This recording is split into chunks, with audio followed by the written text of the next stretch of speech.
ನಮಸ್ಕಾರ ವೀಕ್ಷಕರೇ, ಶಾಸ್ತ್ರವಾಣಿ ಯೂಟ್ಯೂಬ್ ಚಾನಲ್ಗೆ ನಿಮ್ಮೆಲ್ಲರಿಗೂ ಸ್ವಾಗತ. ಶ್ರಾವಣ ಮಾಸದಲ್ಲಿ ಆಚರಿಸಲಾಗುವ ಅತ್ಯಂತ ಶ್ರೇಷ್ಠ ಹಬ್ಬ ಎಂದರೆ ಅದು ವರಮಹಾಲಕ್ಷ್ಮಿ ಪೂಜೆ. ಪ್ರತಿಯೊಬ್ಬರೂ ತಮ್ಮ ಮನೆಯಲ್ಲಿ ಸಕಲ ಸುಖ ಸಮೃದ್ಧಿ ಶಾಂತಿ ಮತ್ತು ಅಷ್ಟೈಶ್ವರ್ಯಗಳು ನೆಲೆಯಾಗಲಿ ಎಂದು ಅತ್ಯಂತ ಶ್ರದ್ಧೆ ಭಕ್ತಿಯಿಂದ ದೇವಿಯನ್ನು ಪೂಜಿಸುತ್ತಾರೆ. ಆದರೆ ಕೆಲವೊಮ್ಮೆ ನಮಗೆ ತಿಳಿಯದಂತೆ ಮಾಡುವ ಸಣ್ಣ ಪುಟ್ಟ ತಪ್ಪುಗಳಿಂದಾಗಿ ಪೂಜೆಯ ಪೂರ್ಣ ಫಲ ನಮಗೆ ಸಿಗೋದಿಲ್ಲ. ಹೀಗಾಗಿ ವರಮಹಾಲಕ್ಷ್ಮಿ ಹಬ್ಬದ ದಿನ ಯಾವ 7 ತಪ್ಪುಗಳನ್ನು ಮಾಡಬಾರದು ಎಂಬುದನ್ನು ಈ ವಿಡಿಯೋದಲ್ಲಿ ವಿವರಿಸಲಾಗಿದೆ. ದೇವಿಗೆ ಅರ್ಪಿಸುವ ಸೀರೆಯನ್ನು ಧರಿಸಿ ನೋಡಬೇಡಿ. ದೇವಿಗೆ ಉಡಿಸಲು ತಂದ ಸೀರೆಯನ್ನು ಪೂಜೆಗಿಂತ ಮೊದಲು ಯಾರೂ ಮೈಮೇಲೆ ಧರಿಸಿ ನೋಡಬಾರದು.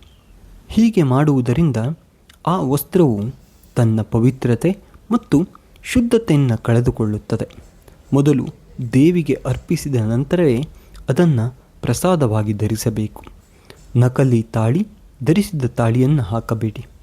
ಕಳಶಕ್ಕೆ ಅಲಂಕಾರ ಮಾಡುವಾಗ ನಕಲಿ ತಾಳಿ ಅಥವಾ ನೀವು ಈಗಾಗಲೇ ಧರಿಸಿರುವ ತಾಳಿಯನ್ನು ತೆಗೆದು ಹಾಕಬೇಡಿ. ಅರಿಶಿನ ದಾರಕ್ಕೆ ಅರಿಶಿನದ ಕೊಂಬನ್ನು ಕಟ್ಟಿ ಹೀಗೆ ತಾಳಿಯ ರೂಪದಲ್ಲಿ ಕಳಶಕ್ಕೆ ಹಾಕೋದು ಅತ್ಯಂತ ಶಾಸ್ತ್ರೋಕ್ತ ಮತ್ತು ಶುಭಕರ. ಪ್ಲಾಸ್ಟಿಕ್ ಅಥವಾ ಕಬ್ಬಿಣದ ಪೀಠ ಬೇಡ. ಮಹಾಲಕ್ಷ್ಮಿ ದೇವಿಯ ಪ್ರತಿಷ್ಠಾಪನೆ ಮಾಡಲು ಪ್ಲಾಸ್ಟಿಕ್ ಅಥವಾ ಕಬ್ಬಿಣದ ಪೀಠಗಳನ್ನು ಬಳಸಬಾರದು. ಪೂಜೆಗೆ ಮರದ ಪೀಠ, ಮಣೆ ಅಥವಾ ಮರದ ಟೇಬಲನ್ನು ಮಾತ್ರ ಬಳಸೋದು ಶ್ರೇಷ್ಠ. ಪ್ಲಾಸ್ಟಿಕ್ ಹೂವುಗಳು, ಲೈಟ್ಸ್ ಬಳಸಬೇಡಿ. ಅಲಂಕಾರದ ನೆಪದಲ್ಲಿ ದೇವಿಗೆ ಕೃತಕವಾದ ಪ್ಲಾಸ್ಟಿಕ್ ಹೂವುಗಳು ಅಥವಾ ಲೈಟಿಂಗನ್ನು ಬಳಸೋದು ಬೇಡ. ಪೂಜೆಗೆ ಸದಾ ತಾಜಾ ಮತ್ತು ಸುಗಂಧಿತ ನೈಸರ್ಗಿಕ ಹೂವುಗಳನ್ನೇ ಬಳಸಿ ದೇವಿಯನ್ನು ಅಲಂಕರಿಸಿ. ಅದು ಕಡಿಮೆ ಹೂವಿದ್ದರೂ ಯಾವುದೇ ತೊಂದರೆ ಇಲ್ಲ, ಆದರೆ ಪ್ಲಾಸ್ಟಿಕ್ ಹೂವು ಬೇಡ. ಆಹಾರವನ್ನು ವ್ಯರ್ಥ ಮಾಡಬೇಡಿ. ಅನ್ನವು ಧಾನ್ಯ ಲಕ್ಷ್ಮಿಯ ಸ್ವರೂಪ. ಹಬ್ಬದ ದಿನ ಅಡುಗೆಯನ್ನು ಅಗತ್ಯವಿದ್ದಷ್ಟು ಮಾತ್ರ ಮಾಡಿ. ಯಾವುದೇ ಕಾರಣಕ್ಕೂ ಆಹಾರವನ್ನು ವ್ಯರ್ಥ ಮಾಡಬೇಡಿ. ಸಾಧ್ಯವಾದರೆ ಹಸಿವಿನಿಂದ ಇರುವವರಿಗೆ ಮತ್ತು ಬಡವರಿಗೆ ಆಹಾರವನ್ನು ದಾನ ಮಾಡಿ.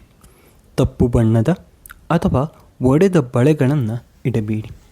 ದೇವಿಯ ಪೂಜೆಯ ಸಮಯದಲ್ಲಿ ಕಪ್ಪು, ನೀಲಿ, ಬಿಳಿ ಅಥವಾ ಬೂದು ಬಣ್ಣದ ಬಳೆಗಳನ್ನು ಅರ್ಪಿಸಬೇಡಿ.